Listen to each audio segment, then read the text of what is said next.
안녕하세요, 성도 여러분. 화요일 아침입니다. 계속 추워진 날씨 속에서 조금씩 날씨가 따뜻해지고 있지만은 아직도 많이 쌀쌀하고 춥습니다. 늘 건강 유의하시고 오늘도 승리하는 귀한 삶이 있기를 간절히 축원합니다. 저희는 계속해서 로마서 말씀을 보고 있는데요. 오늘은 로마서 8장 12절에서 17절까지의 말씀을 함께 읽고 또 묵상하며 기도하는 시간을 갖도록 하겠습니다. 로마서 8장 12절에서 17절까지의 말씀입니다. 그러므로 형제들아, 우리가 빚진 자로 돼 육신에게 져서 육신대로 살 것이 아니니라. 너희가 육신대로 살면 반드시 죽을 것이로되 영으로서 몸의 행실을 죽이면 살 일이니 무릇 하나님의 영으로 인도함을 받은 사람은 곧 하나님의 아들이라. 너희는 다시 무수하는 종의 영을 받지 아니하고 양자의 영을 받았으므로 우리가 아빠 아버지라고 부르짖느니라.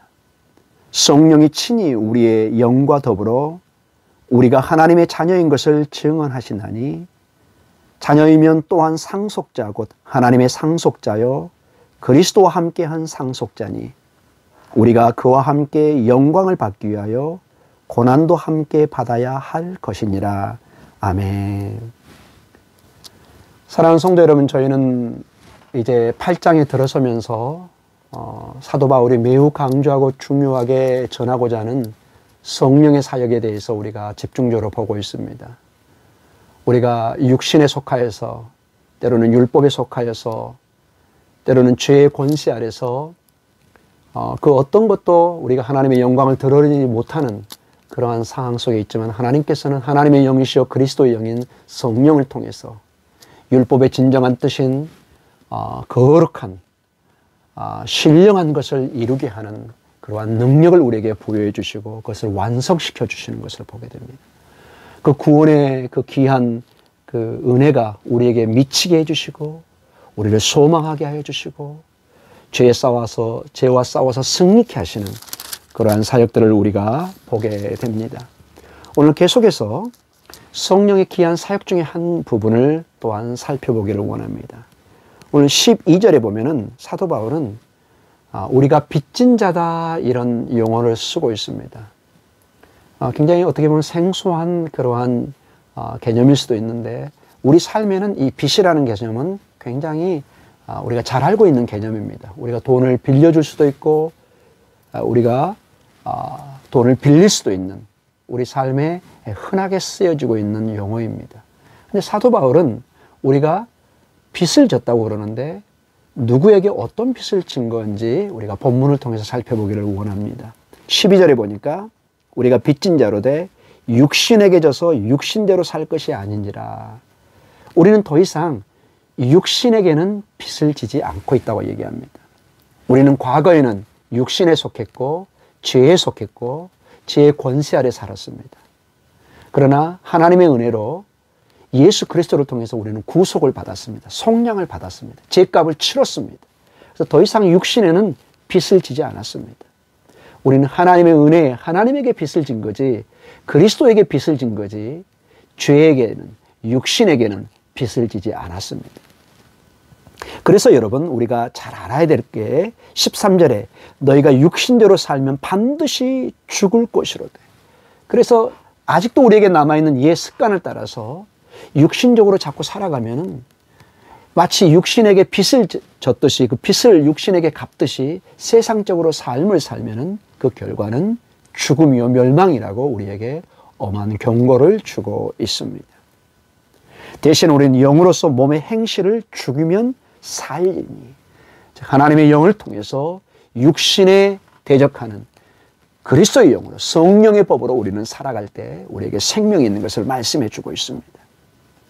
그러면서 우리에게 놀라운 사실을 우리에게 강조해 줍니다. 14절에 무릇 하나님의 영으로 인도함을 받은 사람은 곧 하나님의 아들이라. 하나님의 영, 성령의 그리스도의 영으로 인도함을 받은 사람은 놀랍게도 하나님의 14절을 보면 하나님의 아들이라, 즉 하나님의 자녀가 됐다는 것입니다. 하나님의 아들이요 딸이 됐다는 놀라운 이러한 선언을 해주고 있습니다. 그러면서 계속해서 15절에 너희는 다시 무수하는 종의 영을 받지 아니하고, 무수하는 영, 죽음의 영, 멸망의 영, 즉 육신, 죄의 영을 우리는 더 이상 받지 않았습니다. 다시 한번 강조합니다. 주의 성령을 통해서, 그리스도를 통해서 우리는 이미 속량을, 구속을 받았습니다. 그러면서 15절에 너무나 놀라운 법적인 용어인과 동시에 우리가 익히 잘 알고 있는 중요한 단어들이 나옵니다. 양자의 영을 받았으므로 우리가 아빠, 아버지라고 부르짖느니라. 양자의 영, 입양의, 즉 자식된 영을 받았다는 것입니다. 여러분, 이게 법적인 용어인지를 우리가 잘 알고 있죠? 우리 인간 삶에도 결혼한 커플이 자녀가 없을 때 법적인 절차를 밟아서 아들과 딸을 법적으로 입양하는 것을 봅니다. 이것을 양자, 즉 법적으로 아들과 딸을 자녀 삼는 것을 보게 됩니다. 즉 하나님께서 하나님의 그 거룩한 영을 통해서 우리를 아들과 딸로 삼으셨다고 말씀해 주고 있습니다. 그래서 더 놀라운 게 우리가 아빠, 아버지라고 부르짖는다, 부를 수 있다, 이렇게 얘기하고 있습니다. 여러분, 하나님에게는 오직 한 분, 한 아들만 있습니다. 예수 그리스도입니다. 예수님이 하나님의 아들입니다. 자녀입니다. 그래서 예수님은 주기도문을 통해서도 보면은 하나님 아버지를 아바 아버지라고 불렀습니다. 이것은 예수님만 부를 수 있는 특권이었습니다. 그런데 놀랍게도 입양된 우리, 양자이고 양녀인 우리가, 입양법에 의해서 우리가 하나님의 자녀가 되는, 양자와 양녀가 된 우리도 예수님처럼 하나님 아버지를 아빠, 아버지라고 부를 수 있다는 것입니다. 아주 친근한 용어죠. 이 은혜를 우리가 입은 것을 보게 됩니다. 동시에 16절에 보면은 성령이 친히 우리의 영과 더불어 우리가 하나님의 자녀인 것을 증언하시니라. 이렇게 입양된 하나님의 아들이요 딸이라는 이런 법적인 이러한 공식적인 이 절차에 대해서 의문을 제시하는 그러한 영이 있습니다. 원수 마귀입니다. 죽음이요 어둠의 세력입니다. 사탄이 법적인 장소에서 이렇게 선언할 수도 있습니다. 쟤들은 옛날에 우리 자녀였어요. 쟤들은 죄인이에요. 하나님의 아들, 딸 아니에요. 자격 없어요. 이렇게 말할 수 있습니다. 그런데 그때 성령께서 말씀하십니다. 아닙니다. 누구누구는 이제 하나님의 아들이요 딸입니다. 이렇게 증언해 준다는 것입니다. 법적인 선언을 해준다는 것입니다. 이것을 하나님 아버지가 법적으로 정당하게 받아들이는 것입니다. 얼마나 놀라운 은혜입니까? 그것뿐만 아니라 하나님의 상속자로 우리가 불림을 받습니다. 17절입니다. 자녀이면 또한 상속자, 곧 하나님의 상속자요 그리스도와 함께한 상속자니. 상속자란 말이 3번이 반복됩니다. 여러분 알다시피 자녀는, 그리고 법적인 자녀는 부모의 자산을, 부모의 유산을 받을 수 있는 상속의 권한이 있습니다. 그런데 오늘 놀랍게도 여러분과 제가 예수 그리스도 안에서 하나님의 자녀가 되고 성령 안에 자녀된 우리가 그 놀라운 하나님의 상속자의 유업을 받을 수 있는 권세, 특권을 가지고 있다는 것입니다. 할렐루야! 그래서 우리가 그와 함께 영광을 받기 위하여 고난도 함께 받아야 할 것이니라. 이렇게 권면의 말씀으로 이 말씀을 끝냅니다. 사랑하는 성도 여러분, 맞습니다. 좀 부정적인 의미였지만 우리는 빚진 자입니다. 그러나 그 빚을 가만히 보니까 죄에 속한 죄의 빚진 자가 아니라 하나님에게 사랑의 빚을 졌습니다. 하나님의 구원의 빚을 졌습니다. 하나님의 소망의 빚을 졌습니다. 하나님의 자녀가 되고 하나님의 상속자가 되는 놀란 은혜의 빚을 졌습니다. 아무 자격이 없는데 죽어 마땅한 우리를. 그래서 사랑하는 성도 여러분, 우리는 이 빚에 대해서 다시 한번 그 하나님의 은혜 안에 생각해 볼 시간을 가져보기를 원합니다. 세상에도 빚진 자는 의무가 있습니다. 그 빚을 갚아야 되는. 갚기 전까지는 편히 잠을 잘 수가 없습니다. 마찬가지로 우리는 거룩한 의미에서 빚진 자의 의무를 가지고 있습니다. 가끔 우리는 신앙생활 하다 보면 하나님이 우리를 구원하셨고 무조건 우리를 사랑하시기 때문에 아무렇게나 살아도 된다.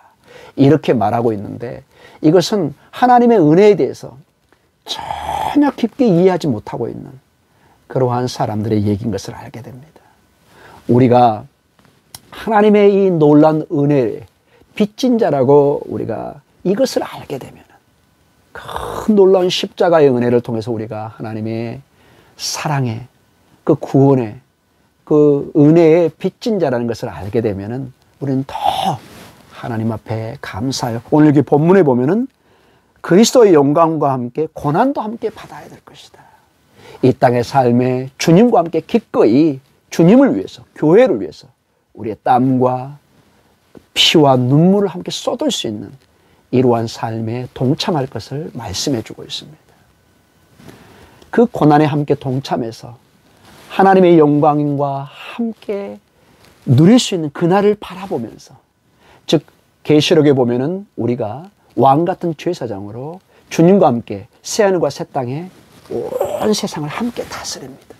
그 영광을 이제 최종적으로 받기 전에 이 땅의 삶에 고난까지도 함께 감당하는 그러한 삶을 권면해 주고 있습니다. 사랑하는 성도 여러분, 오늘도 이 땅의 삶을 살아갈 때 하나님의 왕 같은 자녀로서, 하나님의 자녀로서 당당하고 비굴하지 않게 살아가되, 그러나 늘 하나님의 빚진 자로서 겸손하게 자신을 낮추며 다른 사람을 사랑하고 높이며 하나님의 영광을 위해서 애쓰며 수고해가는 여러분의 복된 삶이 있기를 간절히 축원합니다.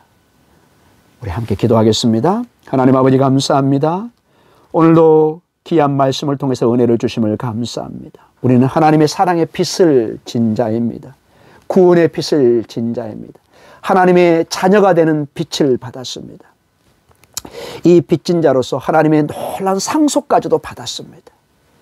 이제는 이 땅의 삶에 그리스도의 영광에 참여하기에 앞서 그것을 소망하며 기꺼이 고난에도 동참해 갈 수 있는, 그리스도의 헌신에 섬김에 동참해 갈 수 있는 복된 삶을 살게 해 주시옵소서. 오늘도 승리하게 하소서. 오늘도 찬양하게 하소서. 오늘도 감사하게 하여 주소서. 예수님 이름으로 기도드립니다. 아멘.